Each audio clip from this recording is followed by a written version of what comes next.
Amém, irmãos? Vamos à exposição bíblica dessa noite. Vamos abrir no Salmo 147. Salmo 147, versículo 7.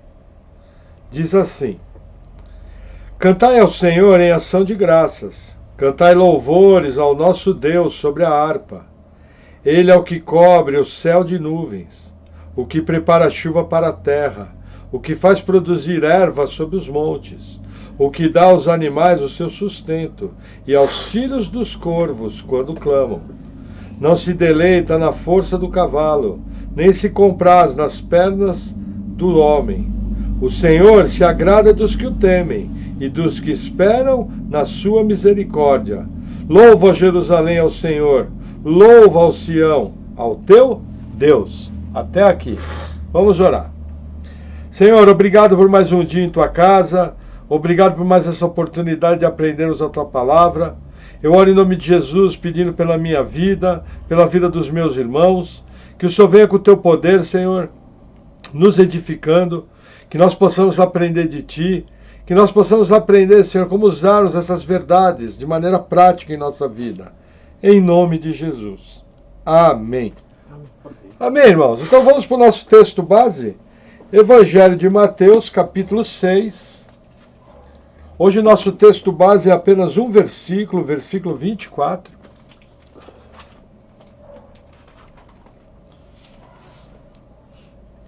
Mateus 6, versículo 24, diz assim: Ninguém pode servir a dois senhores, porque ou há de odiar a um e amar o outro, ou se dedicará a um e desprezará o outro. Não podeis servir a Deus e a Mamon. Até aqui. Veja que interessante. Primeiramente, Jesus veio, a partir do versículo 19, falando sobre ajuntar tesouros no céu. E aí ele explica a diferença entre tesouros na terra, que são perecíveis, e tesouros no céu, que são incorruptíveis. E aí, para exemplificar isso, continuando o pensamento, ele faz uma afirmação muito interessante, que ninguém pode servir a dois senhores. Veja, servir a Deus é algo que tem que ser feito de maneira integral. Na verdade, é até algo interessante, principalmente numa igreja moderna, uma igreja humanista, uma igreja onde muitas vezes, sem perceber, o centro da igreja é o bem-estar do homem. Sendo que, na verdade, a igreja tem um Senhor. Na verdade, você não é mais dono de si mesmo, você é um servo. O servo é aquele que, com toda a sua vontade, com toda a sua força, porque se agrada do Senhor, ele se torna servo do seu Senhor de maneira espontânea. Quando você foi liberto por Deus, nasceu de novo, você, com toda a sua vontade, com todo o seu coração, você quis a Jesus. Isso é a consequência natural do novo nascimento. Isso foi feito com toda a tua faculdade de vontade. Agora, qual o problema? Todo mundo sabe que em nós existe uma natureza pecaminosa. Infelizmente, o que Paulo chama desse corpo de corrupção é o corpo do pecado, nele habita a natureza pecaminosa. E existe uma batalha dentro do ser humano. Aquela passagem de Romanos 8, ela mostra muito bem esse princípio. Aquela passagem, no meu entender, ela fala da salvação pela fé e fala da lei. Mas ela também está falando da batalha interior do cristão. Principalmente quando fala, porque a carne milita contra o espírito milita contra a carne. Isso se repete também em Gálatas 5, do 16 em diante, falando das obras da carne e das obras do espírito, do fruto do espírito. Então o que acontece? Em nós, infelizmente, existem reservas para servir a Deus. Em todos nós. Pouquíssimos cristãos conseguem servir a Deus 100% do seu ser. Agora, Deus sabe qual é o seu coração. Deus sabe qual é a intenção do seu coração. Deus também sabe que a natureza pecaminosa nos atrapalha muito. A pergunta é, você realmente, com sinceridade, é alguém que serve a Deus ou é alguém que busca servir seu próprio umbigo? Veja que interessante. Jesus usa aqui a figura de Mamon. Olha o final do 24. Não podeis servir a Deus e a Mamon. O que Jesus está querendo mostrar aqui? Mamon é a divindade cananita, também conhecida como Mamoná. É o deus do dinheiro. Era a entidade pagã que regia as finanças das pessoas. E por que Jesus, não é uma boa pergunta, por que Jesus usa como a personificação de um senhor contrário a Deus, o dinheiro? A resposta é simples, nós até vamos ver hoje. O amor ao dinheiro é a raiz de todos os males. Então, o que acontece? Quando Jesus coloca aqui o dinheiro, na verdade, Jesus está colocando aqui não apenas a moeda. Existe um jargão no meio evangélico, já vi alguns pregadores falando isso, e eu já usei esse jargão, porém eu vejo que ele é errôneo, dizendo o seguinte, que o dinheiro é neutro. E que a tua relação com o dinheiro é que vai dizer o que ele vai ditar. Eu já pensei assim. Até que uma vez eu ouvi uma ilustração onde o pastor provou de uma maneira muito simples que dinheiro não é neutro. Ele pegou um copinho plástico e jogou no chão. Aí o que ele comentou? Ele falou, olha, esse copinho plástico no chão vai ter gente que vai passar direto.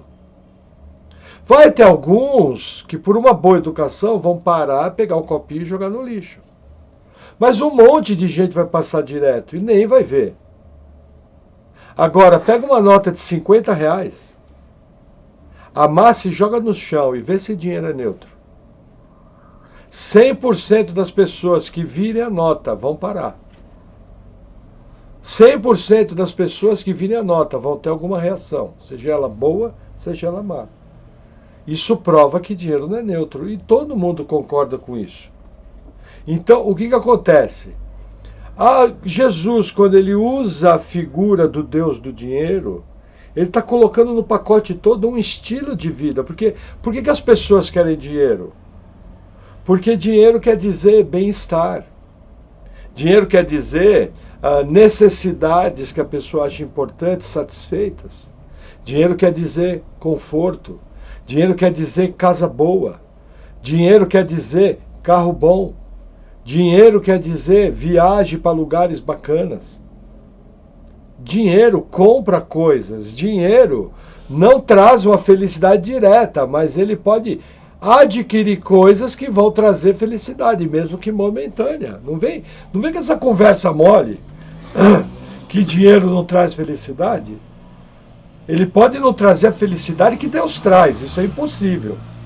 Ele pode não suprir o vazio que o homem tem da falta da comunhão com Deus. Mas dinheiro traz felicidade, sim. Só que é uma felicidade segundo o mundo. É uma felicidade temporária. É uma felicidade que a hora que vier um problema grave para valer, ela não vai adiantar de nada. Porque ela não traz junto de si a paz que transcende todo entendimento. Essa paz somente o preenchimento interior do Espírito Santo é que pode trazer. Somente o habitar interior do Espírito Santo é que pode trazer. Então o que acontece? Esse pacote todo, e por que eu vejo que na nossa geração é muito difícil? Eu sempre uso de comparativo as igrejas africanas. Muita gente não sabe, o evangelho tem crescido muito na África. E graças a Deus há vários missionários brasileiros. Então o que acontece? Você chega na África, a pessoa... Eu lembro de uma campanha que teve, numa das igrejas que eu frequentei, que eles em 2005 arrecadaram dinheiro da igreja para comprar bicicletas para mandar para as igrejas de Moçambique. Por quê? Porque tinha irmãos muito pobres que andavam a pé 20, 25, 30 quilômetros para cultuar. E lá na África o culto dura em média 3, 4 horas. E aí eles tinham que voltar de novo 20, 25 quilômetros para casa. E aí o que aconteceu? Eles entenderam que se comprassem bicicletas, bicicletas simples para ter uma manutenção simples, os irmãos poderiam cobrir aqueles 25 quilômetros de uma maneira muito mais rápida. O que era feito, por exemplo, se um homem caminha 5 quilômetros por hora, vamos dizer que na África caminha um pouco mais rápido, que eles têm toda uma aptidão corpórea. Vamos dizer que ele levava 4 horas para caminhar isso, caminhando a 6 quilômetros por hora, que é muito rápido. Ele de bicicleta, ele caminharia a 14, 13 quilômetros por hora. Em 2 horas ele faria um percurso de 4 horas. Reduziria pela metade do tempo. Aí veja que interessante, conseguiram levantar as bicicletas, mandaram as bicicletas para Moçambique. Quando chegou em Moçambique, o governo comunista de Moçambique, o governo revolucionário que quer o bem do povo, estava exigindo propina na alfândega, suborno, para liberar a passagem das bicicletas. Inclusive a missionária que estava lá falou, mas espera lá, nós estamos trazendo isso de graça, é uma doação. As pessoas lá no Brasil puseram a mão no bolso, tiraram do seu sustento para mandar para o povo de Moçambique, para o povo de Moçambique ter uma qualidade de vida, e você está me pedindo propina. E não teve jeito. Para as bicicletas passar, parece que teve que ter tido um tipo de acerto lá. Porque não passaria. Ia ficar tudo no pátio, ia apodrecer tudo. Alguma coisa lá houve, eu não sei exatamente o quê. Mas por quê? Por que esse governo revolucionário para o bem do povo é corrupto? Porque é governo do homem pelo homem. O que aquele povo precisa é de Cristo. O que aquele povo precisa é do único governo justo que tem na terra.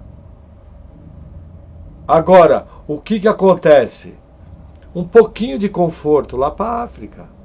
No Brasil, a pessoa tem carro, a pessoa tem casa, a pessoa tem celular bom, a pessoa tem acesso à internet, a pessoa tem parentes para visitar, a pessoa tem passeios a fazer. Então, o que acontece? Todo esse sistema capital, eu não gosto dessa palavra, todo esse sistema moderno, porque isso não é um sistema capitalista.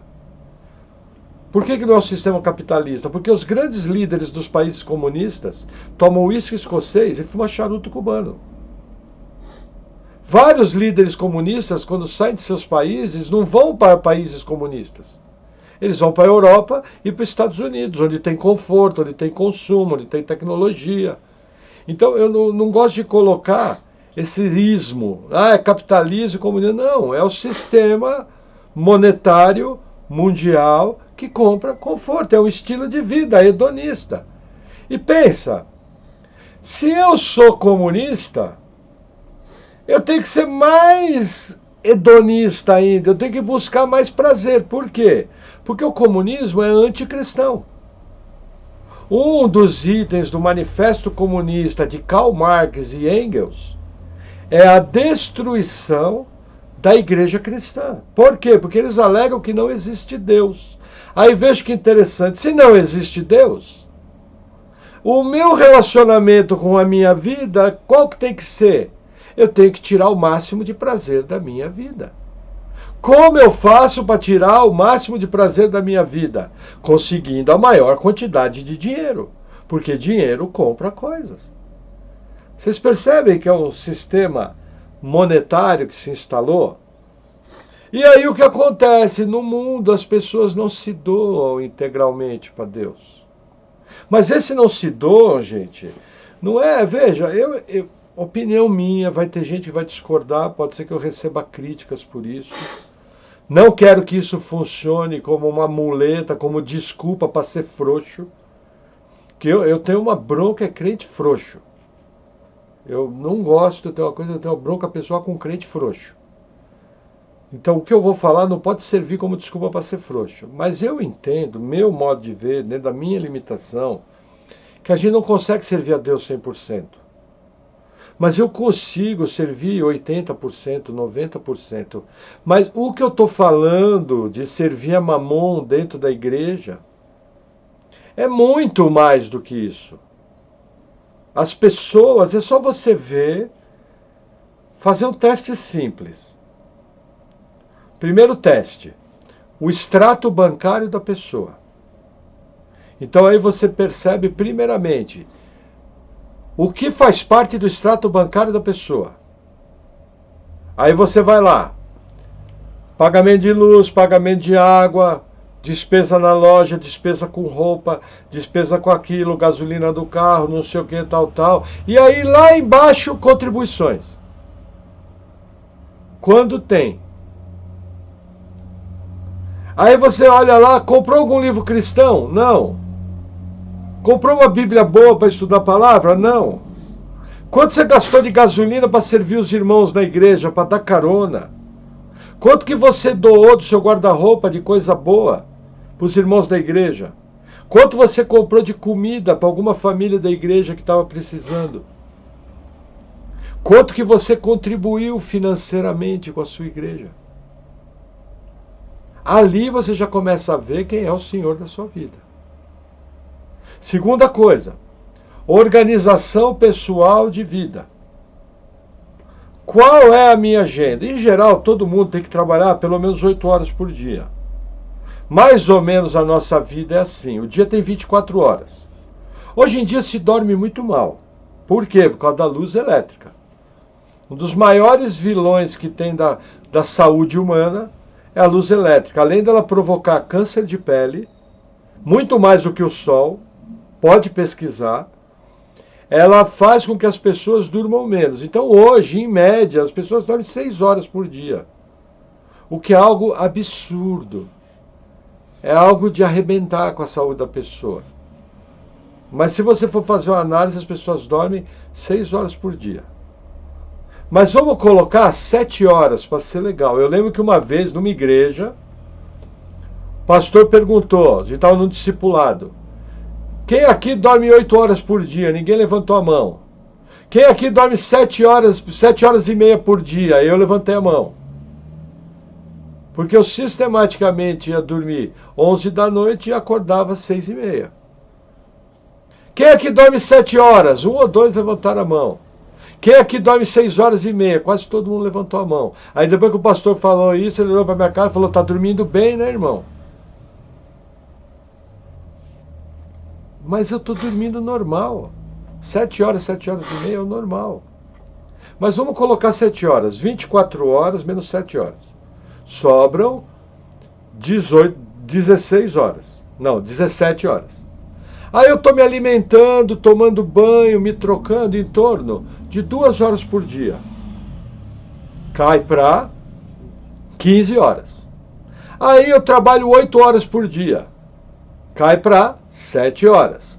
Aí eu tenho uma média de 1h30 de deslocamento a 2. Caiu para 5 horas. O que você faz nas 5 horas que te restam para você? Esse horário é teu. Esse horário você vai dividir entre as prioridades da sua vida. A primeira prioridade é Deus, a segunda prioridade é o cônjuge, a terceira prioridade é o filho, a quarta prioridade é o trabalho, a quinta prioridade é a igreja. E muitas vezes a igreja se mistura com Deus. Porque muitas vezes para me servir a Deus, a única ferramenta que eu tenho para servir a Deus é a igreja.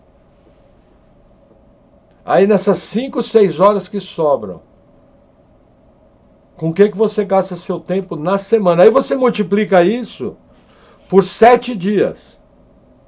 7 dias por semana, 5 horas por dia. Se eu botar 6, vamos botar 35 horas, 40 horas.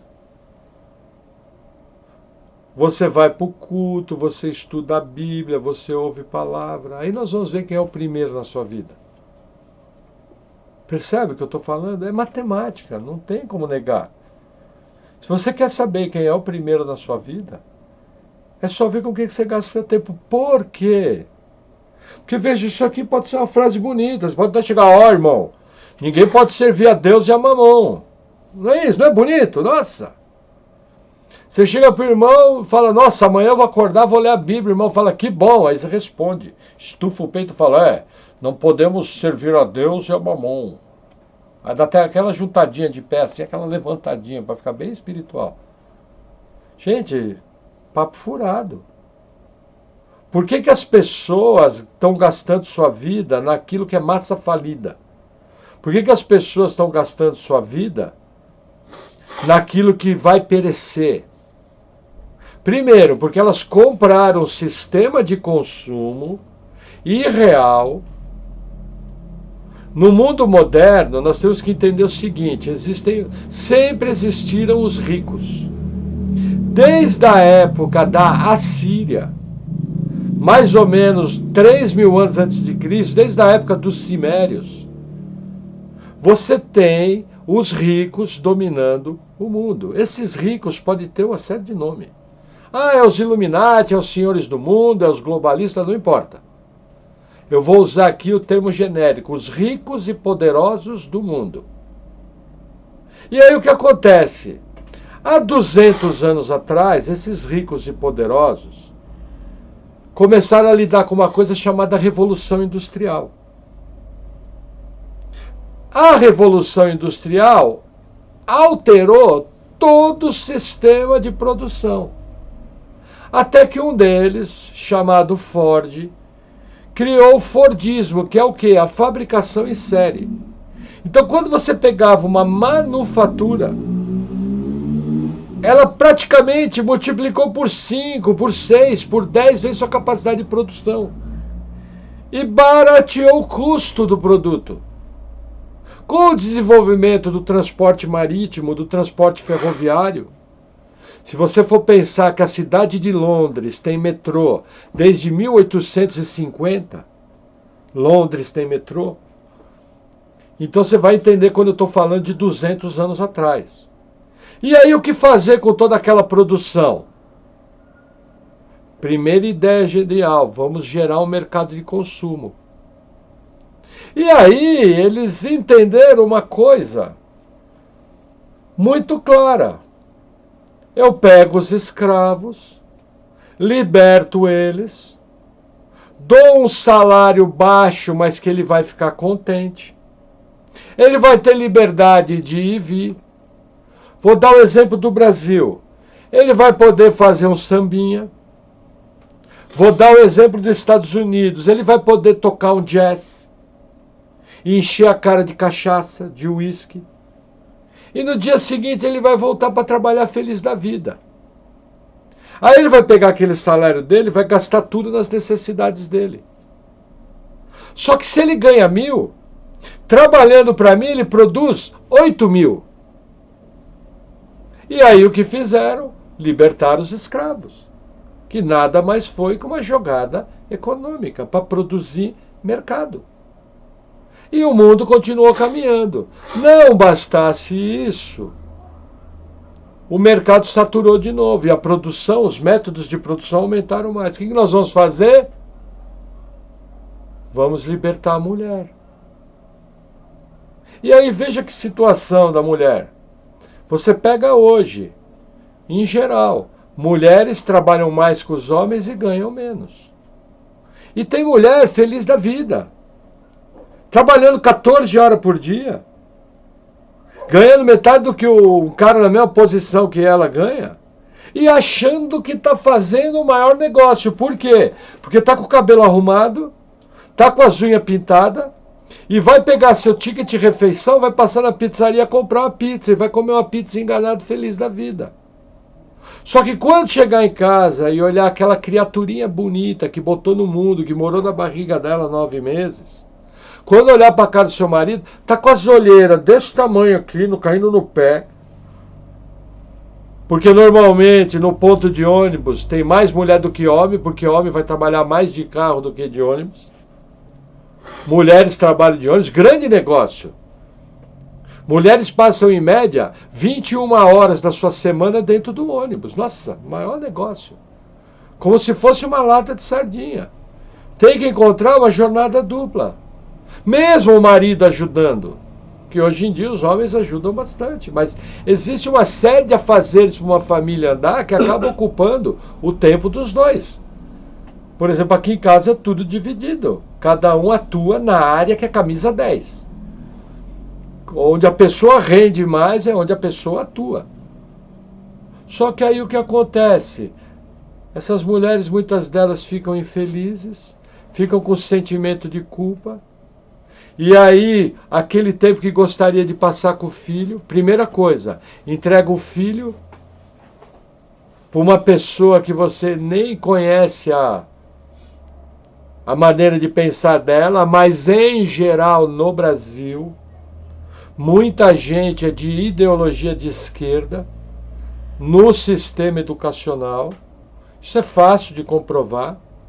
É só você olhar a presidência dos sindicatos, é só ver isso. É só você olhar o tipo de educação que é colocada no Brasil. É o sistema Paulo Freire de educação, que está formando analfabetos funcionais. Por exemplo, hoje eu estava conversando com o Rodrigo, eu no 2º ano primário, eu estava vendo um documentário daquele canal Observatório 7, que tem na internet, sobre história bíblica, um excelente canal, Observatório 7, já mandei para a igreja. E eles estavam falando dos jardins suspensos da Babilônia. Aí eu comentei com o Rô, veja, no meu 2º ano primário, eu tinha de 6 para 7 anos. A minha professora era a tia Rosa. E aí eu lembro da fotinho do livro dos jardins suspensos da Babilônia. Eu sabia quem era Nabucodonosor. Eu sabia quem era Hammurabi. Eu sabia o que era o Código de Hammurabi. De 6 para 7 anos de idade. Outro dia, nós paramos aqui na porta do mercado. E tinha um grupo de jovens, na casa dos 16 a 18 anos. Gente, analfabeto, povo sem cultura. Indiarada de boné e celular. É o que o nosso sistema educacional transformou, analfabetos funcionais. Gente, isso é número. Isso é número. Não preciso nem falar de ismos aqui. É só tratar de número. E aí veja o que acontece. Quanto menos eu sei, o que Jesus falou? Conhecereis a verdade os libertará. Ele estava falando do quê? Salvação. Porém, a gente percebe essa verdade bíblica funcionando em todas as áreas. Por exemplo, eu tenho uma doença. Quando eu conheço a forma de funcionamento da doença e eu conheço o sistema de cura, a doença deixa de ser doença, está resolvida. Então isso serve para todas as áreas. Aí o que acontece? Esse povo está cada vez mais empobrecido, enquanto o filho do rico, o filho dos senhores do mundo, o filho dos poderosos, fala inglês, alemão, estuda em colégio bom, tem tempo para as coisas, não sai da escola, não existe evasão escolar. Todas essas coisas. E aí o que vai acontecer? Vai gerando um abismo. Aí vai gerar o quê? Mais uma família desestruturada. Essa família estressada, ela vai tentar desenvolver um nível de consumo acima do que ela pode. Ao desenvolver um nível de consumo acima do que ela pode, e isso é fácil de provar, porque só em Curitiba, entre 58% e 70% das famílias curitibanas estão endividadas.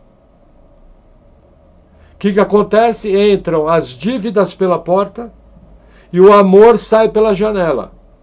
Ao sair o amor pela janela, existe uma briga. Ao existir a briga, muitos culminam em divórcio. Hoje já existe um número ou igual ou maior de divórcios em relação a casamentos. Parece que está meio a meio, ou já é um número um pouquinho maior. E aí o que acontece? O que já era difícil com 2 trabalhando, fica mais difícil com um só. E normalmente sobra para quem? Para a mulher. Entendeu? Porque Adão, quando caiu de cabeça. Então ele abandona a família na maior. Raros. Agora, hoje em dia, está acontecendo um tipo de fenômeno onde os filhos ficam com o homem. Mas o que acontece? Vocês percebem que eu entro num círculo vicioso? Existe o círculo virtuoso. O que é? É aquele casal que é novinho, está servindo a Cristo, está estudando, começa a sua carreira profissional, está servindo a Deus na igreja, aí conhece o cônjuge, debaixo de oração, projeta a vida, crescem juntos, tudo programadinho, debaixo da guarda do Espírito Santo. O pouco com Deus é muito, diz a Bíblia. E aí o que acontece? Crescem, cada um no seu papel, seguindo o papel. A mulher trabalha, mas de uma forma diferente, de uma forma compatível. E aí a família prospera. E a gente vê esse modelo, a gente vê se repetir secularmente. Só existe uma segunda maneira de uma família ser bem-sucedida sem Deus. É os dois ganhar muito dinheiro.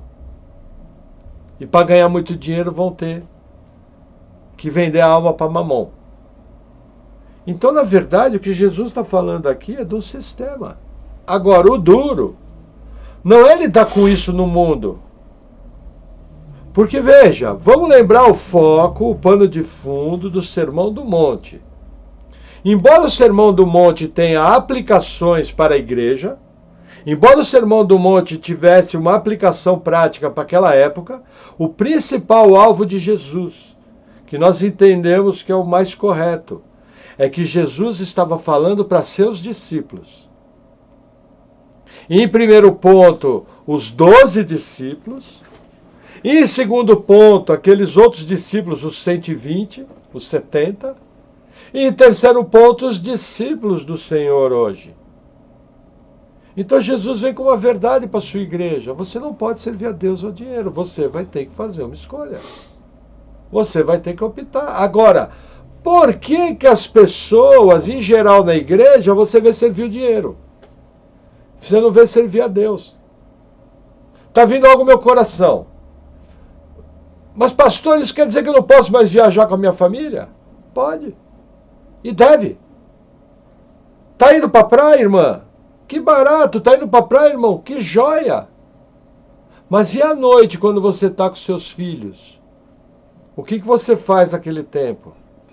Ah, pastor, a gente vai tomar sorvete, aí vamos para o parque de diversão e ficamos rodando na roda gigante até a cabeça sair do lugar. Puxa, que fútil. Desculpe o peso da palavra. Por que você não pega seus filhos, começa a falar das obras de Deus na sua vida, começa a ter conversas compatíveis com a idade dele, falando do reino dos céus, começa a contar de verdades bíblicas, começa a brincar de provérbios, começa a fazer algo genuinamente cristão. E naquele pouco tempo que você tem, naquela viagem que Deus te proveu, que é algo em relação aos cristãos do mundo, algo excepcional, mas transforma aquilo em algo para o reino. Esse reino sendo estabelecido dentro da sua casa. Seus filhos aprendendo, olhando a sua vida, quando você está na praia, e você leva a sua Bíblia para baixo do guarda-sol, e vamos começar, quem vai ser o primeiro? Vão ser as irmãs que vão olhar. Não, os homens. O homem tem que ser o primeiro a dar a cara para bater. Aí a irmã senta embaixo do guarda-sol com a sua Bíblia e vira para o marido e fala, ó, você vai tomar conta da criança por 1 hora. Porque agora eu vou servir a Deus. Eu vou ler a Bíblia e vou orar. Passados 1 hora, troca o turno. E aí quem vai servir a Deus é o marido. Enquanto a esposa acabou de servir a Deus. Ela vai servir a Deus tomando conta dos filhos, sem tirar o olho, senão morre afogado, na maior. Em 2 minutos e meio morreu o filho na praia. Tanto é que eu nunca fiz retiro em igreja em praia. Porque entendia que era um convite para ter afogamento. Mas tirando essa tragédia de lado, deixa a tragédia para lá. Servir a Deus. Aí seu filho vai ver o quê? Fala, nossa, meu pai e minha mãe estão lendo a Bíblia na praia. E o cara do lado está enchendo a lata de caipirinha. E o sambão rolando. Que sambão não, mais é funk hoje em dia, né? Esse lixo. Sabe? O filho vai começar a ver diferenças. As crianças aprendem muito mais pela nossa atitude do que pelas nossas palavras. Quantas histórias já não contamos? Por exemplo, tem um casal amigo nosso que vira e mexe, convida a gente para ir para a praia. A gente vai para lá, fazemos tudo, mas deu nosso horário de ler Bíblia, a gente vai ler Bíblia. Vai para o quarto e vai ler Bíblia. Várias vezes eles acordavam de manhã, bem cedo, o café estava feito, eu estava lendo a Bíblia. Porque tem que ter prioridade com Deus. Isso é servir a Deus. Esse é um dos aspectos de servir a Deus. Entendem o que eu estou falando? Ter prioridades, ter critério. Agora, o grande problema dos crentes é que o modelo que entrou na cabeça deles é o modelo secular, mundano, regido por Mamon. Mas como o crente brasileiro não tem um conteúdo de Bíblia, e nem isso é ensinado de maneira correta nas igrejas, ele não sabe como se serve a Deus. E a Bíblia mostra claramente como se serve a Deus. A receita é extremamente fácil. Vamos compartilhar alguns textos agora. Vamos abrir primeiramente, Carta de Paulo aos Gálatas, capítulo 1. Gálatas, capítulo 1. Para facilitar, Gálatas fica entre Gênesis e Apocalipse.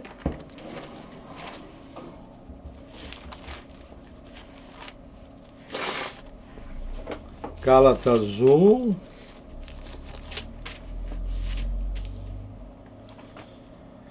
Eu vou ler o versículo 10. Palavras de Paulo. Porque persuado eu agora a homens ou a Deus? É uma pergunta. É uma maneira literária aqui, é um estilo literário. Paulo quer nos ensinar uma verdade através de perguntas. E a primeira pergunta dele é o seguinte: persuado eu agora a homens ou a Deus? Aí ele vem com a segunda pergunta: ou procuro agradar a homens? Paulo está falando, eu procuro agradar a homens? E aí ele continua no pensamento: porque se estivesse ainda agradando aos homens, vírgula, não seria servo de Cristo. Primeiro critério para ser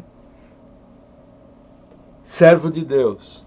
O tempo todo. Você não pode estar lá para agradar homens. Sempre que houver qualquer disputinha entre agradar a Deus ou agradar homens, você tem que agradar a Deus. Uma das formas mais comuns de você querer agradar homens, quando você abre mão de santidade, para não ser careta. Quando você abre mão... Gente, eu vou falar uma coisa para vocês. Experimenta qualquer passeio, quando for começar o passeio, fala, gente, vamos fazer uma oração? Se você quiser, pode ir no mais básico. Eu já faço assim. Faço na palavra que eles entendem. Vamos rezar o Pai Nosso? Eu rezo. Sabia que eu rezo? Eu rezo. Se for preciso, faço de tolo para ganhar os tolos. É impressionante como as pessoas são receptivas. O que você está fazendo ao fazer isso? Um ato religioso? Não. Você está mostrando para as pessoas que estão junto com você que existe uma prioridade na sua vida, e essa prioridade chama-se Deus.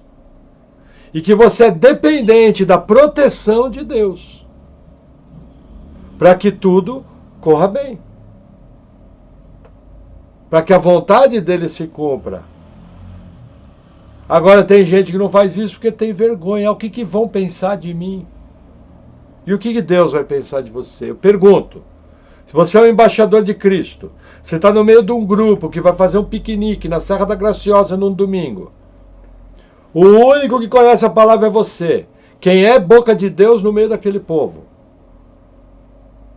Simples, é você. Vou falar para você, se você fizer uma oração, de acordo com a capacitação com o Espírito Santo, até durante o dia as conversas vão ser diferentes. Até os bem loucos, o cara vai tomar 2 cachaças, quando chegar do seu lado vai falar, olha, gostei daquela oração que você fez. Sabe que eu gosto desse negócio de Deus? Pô, você sabe que precisava mais de Deus, né? Porque muda. É vida, é unção. Agora, a gente se encolhe. Por exemplo, quando eu perco um culto à toa,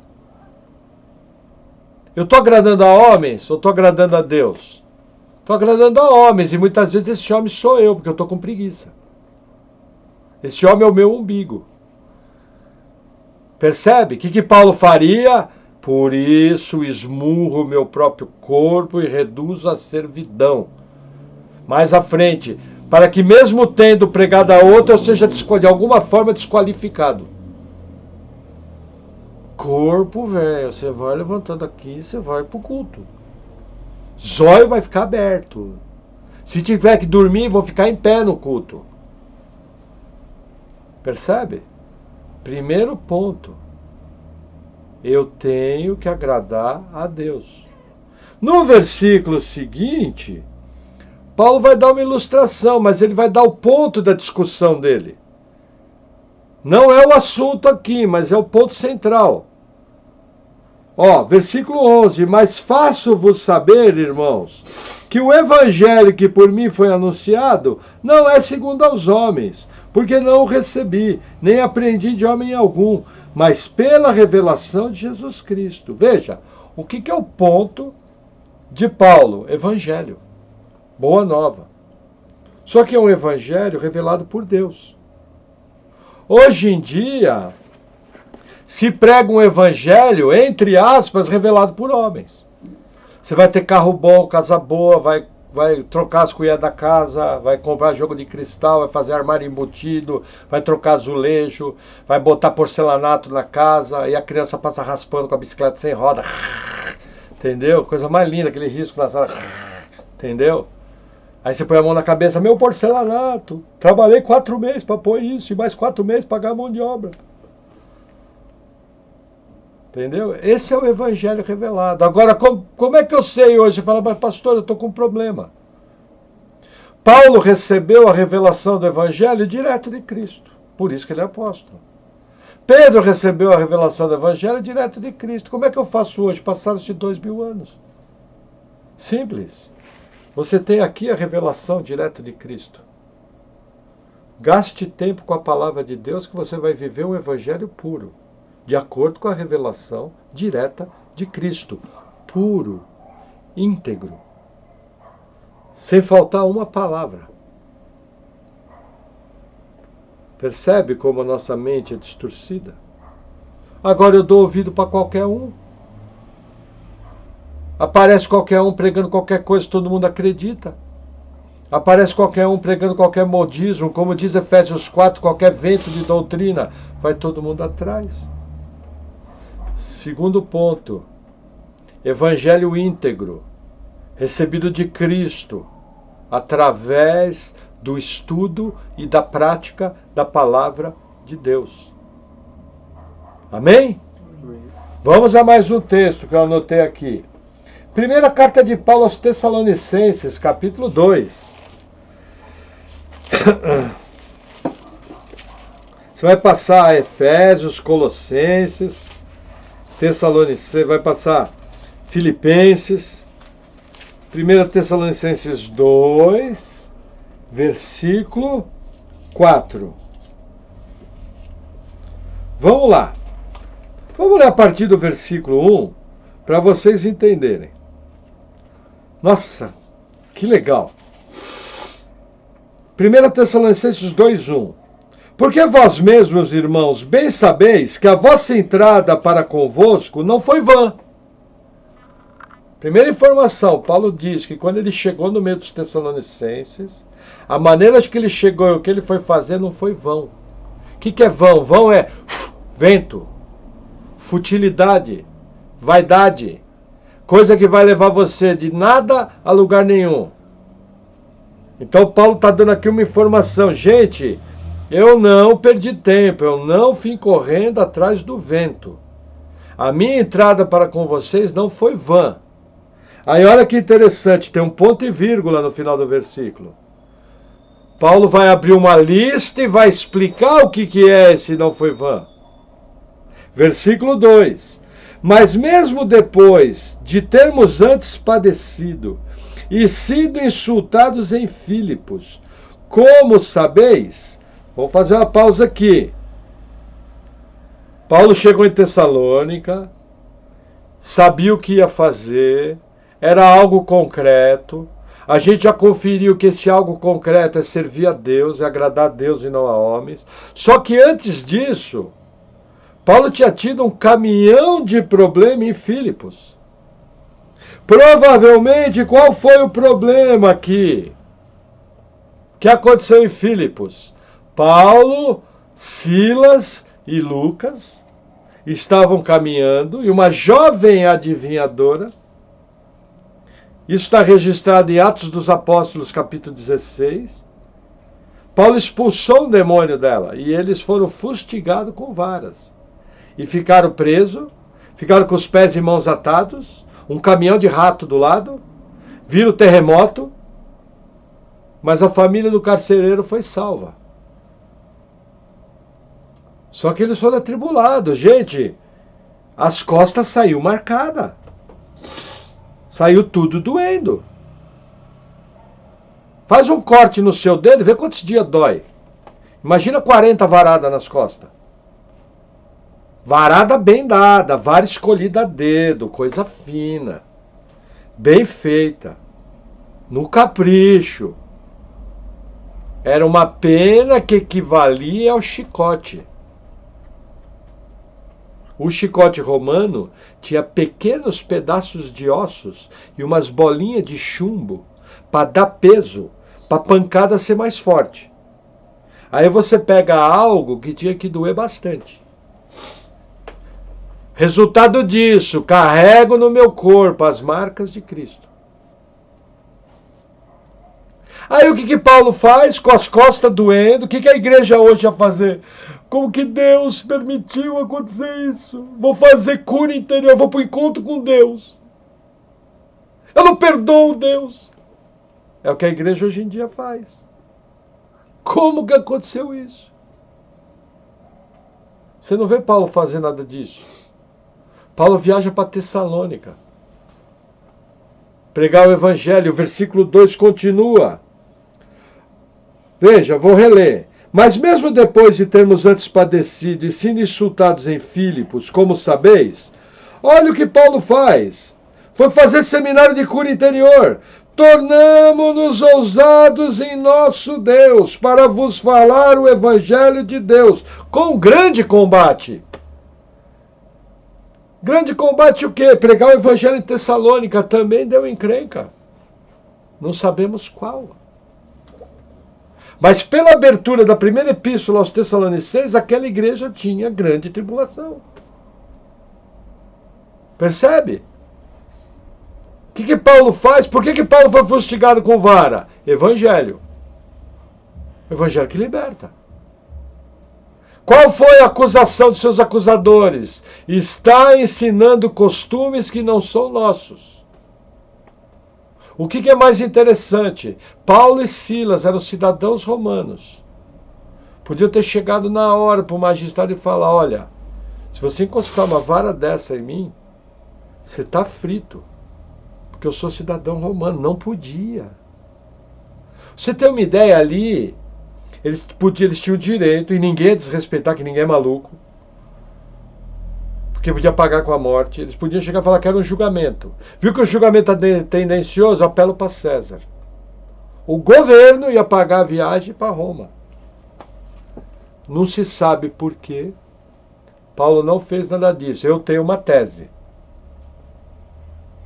Deus tinha no seu plano salvar o carcereiro e sua família. E Paulo, de uma maneira que a Bíblia não explica, discerniu a mão de Deus naquilo. É a única explicação.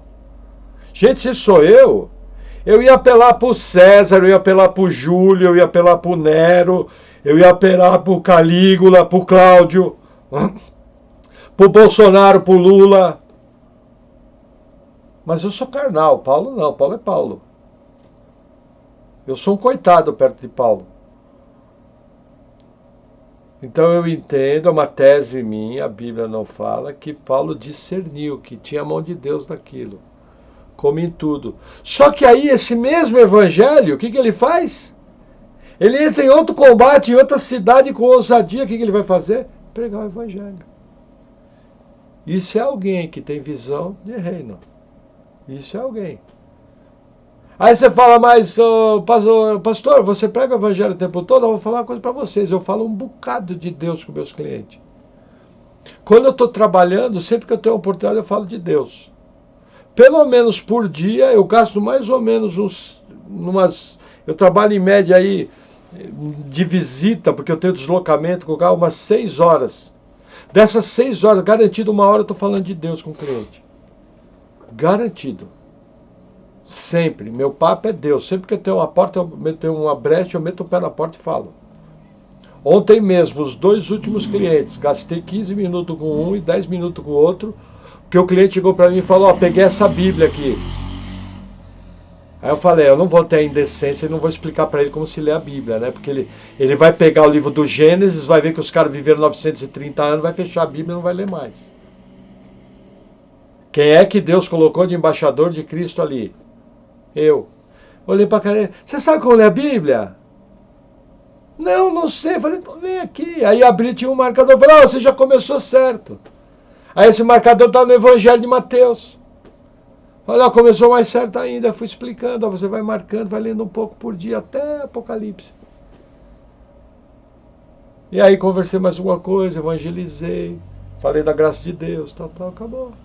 Recebi por aquilo? Recebi. Tesouro no céu.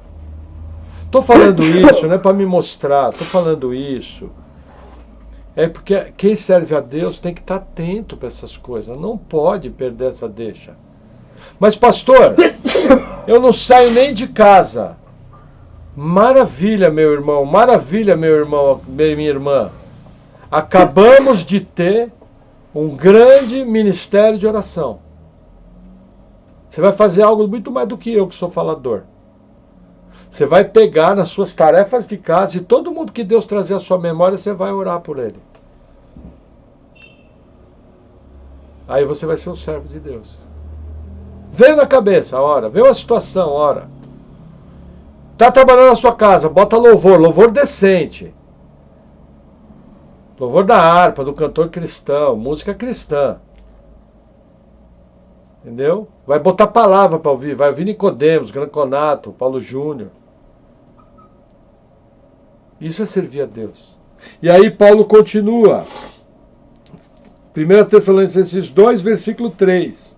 Porque a nossa exortação não foi com engano, nem com imundícia, nem com fraudulência, mas como fomos aprovados de Deus, para que o evangelho nos fosse confiado, assim falamos, vírgula, não como para agradar a homens, mas a Deus, que prova os nossos corações. Novamente, aqui eu tenho uma doutrina bíblica, o evangelho não é para agradar a homens, é para agradar a Deus. Já tenho 2 textos. 2 textos falando disso. Interessante, né? E aí, vamos continuar um pouquinho mais para frente. 1 Timóteo, capítulo 1. 1 Timóteo 1, versículo 12. Olha que interessante. E dou graças ao que me tem confortado, a Cristo Jesus, Senhor nosso, porque me teve por fiel, pondo-me no ministério. Olha o 13 o que fala. A mim que dantes fui blasfemo, perseguidor, injurioso, mas alcancei misericórdia, porque o fiz ignorantemente, na incredulidade. E a graça de nosso Senhor superabundou com fé e amor que há em Jesus Cristo. Esta é uma palavra fiel e digna de toda aceitação, que Cristo Jesus veio ao mundo para salvar os pecadores, dos quais eu sou o principal. Olha que interessante, uma transformação profunda de vida. Pessoas que servem a Deus experimentam mudança. Eles saem da posição de inimigo de Deus e se tornam servos de Deus. Se você não tem mudança de mentalidade, não tem mudança de atitude, não tem mudança de caráter, não tem mudança de personalidade, é de se questionar se você serve a Deus. A grande característica dos servos de Deus é uma mudança de paradigma, é uma mudança de postura mental, é uma mudança de verdades interiores. E essa mudança de verdade vai levar você a atitudes práticas, que vão culminar em servir a Deus, no serviço cristão genuíno. Para de enganar a si mesmo. Se você acha que você serve a Deus, mas o seu estilo de vida é o mesmo que era antes, as coisas que te atraem são as mesmas que era antes, aquilo que seduz seus olhos é o mesmo que era antes, provavelmente você nunca nasceu de novo.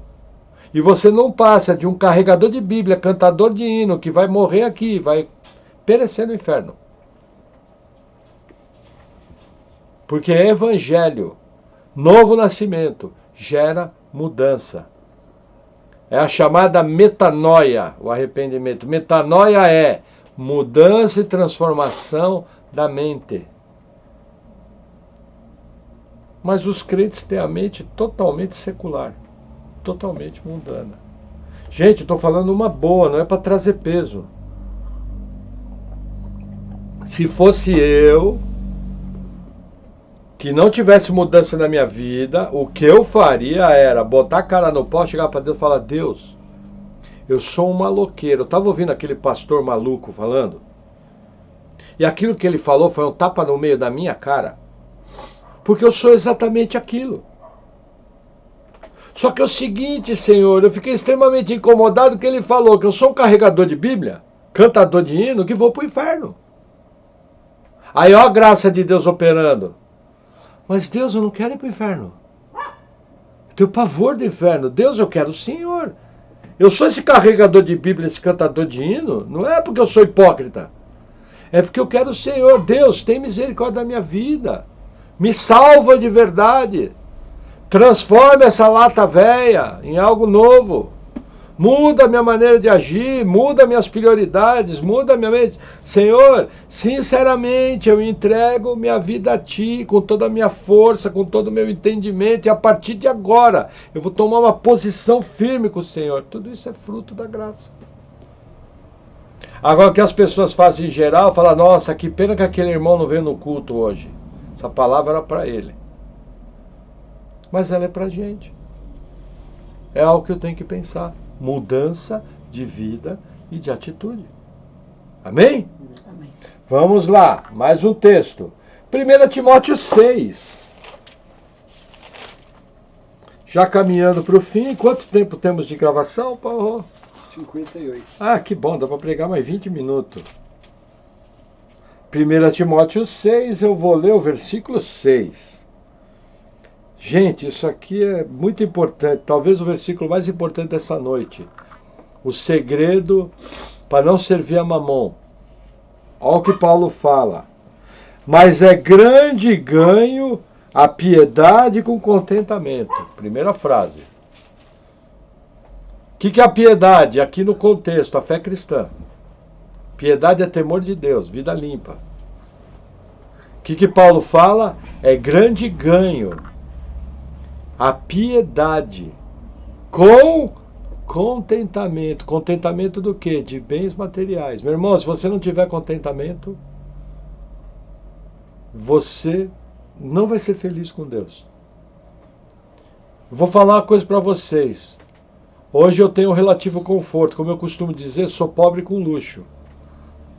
Mas há 21 anos atrás, as pressões que haviam sobre a nossa vida, quando a gente tinha acabado de ser salvo, eram pressões terríveis. Eram pressões terríveis. E mesmo com todas elas, a gente era alegre, a gente era feliz, a gente vibrava quando a gente ouvia uma pregação e aquilo trazia uma revelação da palavra nova. Quando a gente via uma verdade bíblica ser bem pregada, quando a gente ia congregar. Irmão João sabe, ele cansou de ver, já foi comigo na igreja que eu congregava. Na volta do caminho, acabou o álcool do carro. Irmão João arregalou os olhos e falou, fica calmo, irmão. Abriu o porta-malas, tinha uma garrafa de 2 litros de álcool no carro, para poder chegar em casa. Porque o álcool era tão pouco, que eu garantia os 2 litros na garrafa, para que se eu ficasse no meio do caminho, tinha álcool para chegar em casa. E se a coisa apertasse, no dia seguinte eu ia trabalhar de moto. E a moto com 1 litro ou 2 de álcool, que minha moto era álcool, rodava 60, 70 quilômetros, dá para fazer alguma coisa. Como eu costumo brincar, se eu chamasse a Paula de meu bem, o banco vinha e tomava. Mas a alegria era a mesma, alguns momentos às vezes era até mais, porque novo convertido é tudo colorido, né? Então assim, você precisa ter contentamento, você precisa ter um coração agradecido a Deus. Você precisa olhar as pequenas coisas que Deus faz, aquilo que Ele te abençoa e agradecer. Então a piedade, ela tem um grande ganho com contentamento. E aí Paulo continua, versículo 7. Ele explica por que o contentamento. Porque nada trouxemos para este mundo, e manifesto é que nada podemos levar dele. Você veio com 2 mãos no bolso, vazia, e vai embora com 2 mãos no bolso. Nada trouxe para esse mundo. Gente, caixão não tem gaveta. Do mesmo jeito que você entrou nesse mundo, você vai embora. É tudo parcial, é tudo temporário. Tudo isso vai pifar. E aí continua, versículo 8. Tendo, porém, sustento e com o que nos cobrirmos, estejamos com isso contentes. Ó o evangelho da prosperidade onde vai parar. É verdade, pastor, essas igrejas neopentecostal do evangelho da prosperidade. Vou falar uma coisa para você com esse seu papo. Aqui para você, ó. Banana. Porque evangelho da prosperidade não é apenas uma exclusividade de igreja neopentecostal. Toda igreja que corrompeu a sua doutrina, pode ser até uma chamada igreja reformada, que prega somente o bem-estar financeiro dos seus membros, que prega somente vitória financeira, que fica com aquelas conversas bobas de vou dar um testemunho financeiro, é uma igreja que ensina de maneira direta ou indireta o evangelho da prosperidade. Os crentes dizem que estão servindo a Deus, mas estão carregando o baú nas costas para mamão. Porque a mentalidade só foca o dinheiro. Só foca o dinheiro. Então, para de jogar areia no ventilador dos outros e ver sua triste realidade e ver se você não está mais interessado na mão de Deus no que ela pode fazer do que conhecer a Deus, o que Deus pensa, quais são as verdades dele na Escritura. Conhecer a Deus com profundidade. Isso é uma resposta que você tem que dar. E parar com esse papo furado. O evangelho da prosperidade é um câncer. Mas você vive isso. Vou reler. Olha que lindo. Versículo 8. Tendo, porém, sustento e com que nos cobrirmos, estejamos com isso contentes. Legal, né? E aí o último versículo, versículo 9. Mas os que querem ser ricos caem em tentação e em laço. Se você quer ser rico, meu amigo, você já caiu em laço. Já caiu. Não é que vai cair. O tempo do verbo é cai em laço. E aí continua. E em muitas concupiscências loucas. O que é concupiscências loucas e nocivas? É a sua natureza carnal pecaminosa regendo a sua vida. O pendor da carne dá para a morte. Mas o pendor para o espírito é vida. E vida em abundância. Não posso esquecer esse princípio. Esse princípio é real. Ele é verdadeiro. Eu não posso deixar a teologia das teologices profundas retirar essa verdade de Romanos 8 e de Gálatas 5 de que existe uma briga interior no crente entre o Espírito Santo, que quer levar ele para as coisas de Deus, e a natureza pecaminosa, que quer levar ele para Mamon e para o mundo. Eu não posso fechar meus olhos para isso. E aí o texto continua. Vou reler. Mas os que querem ser ricos caem em tentação e em laço, e em muitas concupiscências loucas e nocivas, que submergem os homens na perdição e ruína. Está correndo atrás de ser rico? Já está na perdição e ruína. É o que vai dar. E aí Paulo explica o motivo. Porque o amor ao dinheiro é a raiz de todos os males. E nessa cobiça, alguns se desviaram na fé. Nossa, Paulo mudou para o Brasil. Curitiba, século XXI, quanta gente, por causa de trabalho, por causa de correr demais atrás do dinheiro, por causa de ter que pagar um caminhão de conta, porque tem que pagar a prestação do balarote 12 vezes para pagar o piso da casa, 5 vezes para pagar o pedreiro, 36 vezes para pagar o carro que não precisava trocar.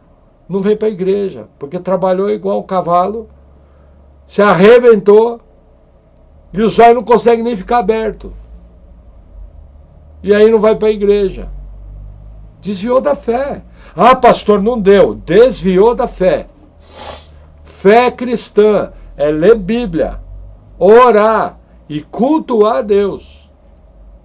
Ah, pastor, a igreja está fechada. Você tem um encontro marcado com o Senhor. Domingo, 10 horas da manhã. Até entendo que você pode mudar para 7 horas da noite por causa da gravação na internet. Tudo bem. Quarta-feira, 8 da noite. Família, todo mundo toma banho, os filhos botam pijaminha, você põe uma roupa confortável, liga o seu computador e vai ouvir sua palavra, vai estudar a Bíblia. É o que tem para hoje. É a forma que nós temos de nos reunir hoje, nas circunstâncias de nossa igreja. Com os problemas que nós temos de logística, que evitam que a gente consiga abrir. Mas logo, logo isso aí vai mudar. No tempo apropriado, a coisa vai reverter, nós vamos voltar ao normal. Mas eu quero saber hoje, que depende 100% de você. Você cumpre, você tem esse compromisso com Deus? Na boa, eu olho com desconfiança. Se 8 horas da noite da quarta-feira você não está vendo a palavra. Se 10 horas da manhã do domingo, ou encontro marcado, 7 horas da noite do domingo, você não está vendo a palavra. Eu olho o seu comportamento cristão com desconfiança. Pastor, não gostei. Estou falando de firmeza bíblica. A Bíblia fala que o Evangelho é para gente firme. O Evangelho é para gente que vai até o fim. Só estou explanando o que as Escrituras ensinam. Só isso. Agora, se você está correndo atrás do dinheiro, você já está desviado da fé. É uma questão de tempo para arrebentar com tudo. E aí, o que acontece no final do versículo? E se transpassaram a si mesmos com muitas dores. Acabou. É isso que nós temos. Esse é o resultado de servir a Mamon. O amor ao dinheiro é a raiz de todos os males. Resumindo, o que eu estou tentando transmitir para vocês essa noite? Existe uma forma de servir a Deus. Deus exige fidelidade integral, 100% do seu ser, 100% do seu pensar, 100% do seu agir. Deus não divide você com outras coisas. O Espírito Santo tem ciúmes de nós. Tem ciúmes. Deus usa, veja, ele usa uma palavra extremamente forte. Isso daqui não é aquele ciúmes pecaminoso. É um ciúme santo. Porque Deus é santo e o Espírito Santo é Deus. Ele tem ciúmes. Eu tenho que ter um compromisso com Deus, eu tenho que ser firme com Deus, eu tenho que ser intenso com Deus, eu tenho que ter um coração que vibra com Deus. Na verdade, eu tenho que ser exemplo, numa boa, não é bom a gente falar da gente, para que a bola não suba, mas eu tenho a passagem, sede meus imitadores como eu sou de Cristo, Paulo falando. Se Paulo falou isso, nisso que eu vou falar, você pode ser meu imitador. Meus filhos vêm. Quando eu vejo alguém pregando a palavra, quando eu vejo um ensino legal, meu coração jubila. Eu fico feliz, fico com o coração cheio de alegria. É ou não é? Não foi isso que você viu a vida toda? Até hoje, 21 anos caminhando com o Senhor. Gente, quando eu não era salvo, que eu li o primeiro livro cristão, Criação versus Evolução, eu fiquei maluco com o livro. A Paula lembra disso? Fiquei doido. E não era nem nascido de novo. Acho, né? Porque era maloqueiro, no bom sentido. Era, vamos dizer, maloqueiro não, porque eu não era. Era tranqueira, miserável pecador. Eu também nunca fui maloqueiro. Às vezes eu falo maloqueiro, é que fica mais bonito. Fala, nossa, o cara é maloqueiro. Mas era tranqueira, pecador. Mas era um pecador bem educado, bom moço. Mas a gente tem que jubilar com as coisas do Senhor. Por exemplo, outro dia eu entrei na sala, estava ouvindo o irmão Carlos José cantando o hino na harpa. Enche o coração de alegria. O irmão tem unção. Ele transmite vida quando canta aquilo. Se você está vivendo uma vida onde você há muito tempo perdeu esse sentimento gostoso, essa alegria de servir a Deus, essa alegria de ver grandes coisas fez o Senhor, essa alegria de dizer, Ebenezer, até aqui nos trouxe bem o Senhor. É momento, meu irmão, de botar a cabeça no travesseiro, você e Deus. E confessar tudo isso para Deus. Em oração, ter uma conversa sincera com Deus. E mudar. Mudar o paradigma. Gente, a vida é curta. Nós não sabemos quem vai estar vivo na próxima palavra. Temos que tomar cuidado. Cada um dará contas de si a Deus. Que Deus possa encher sua vida de discernimento, encher sua vida de sabedoria e que vocês possam ter prioridades corretas na vida. Vamos orar. Amém? Amém. Senhor, obrigado por tudo, obrigado pela tua palavra, que nós possamos, Senhor, realmente viver isso como verdade. Que nós possamos realmente ser intensos, coração íntegro para ti, com prioridades corretas, vivendo uma vida cristã simples, com contentamento, mas cheia de tua presença, cheia da tua vida. Em nome de Jesus. Amém. Amém. Amém. Nos falamos na próxima palavra.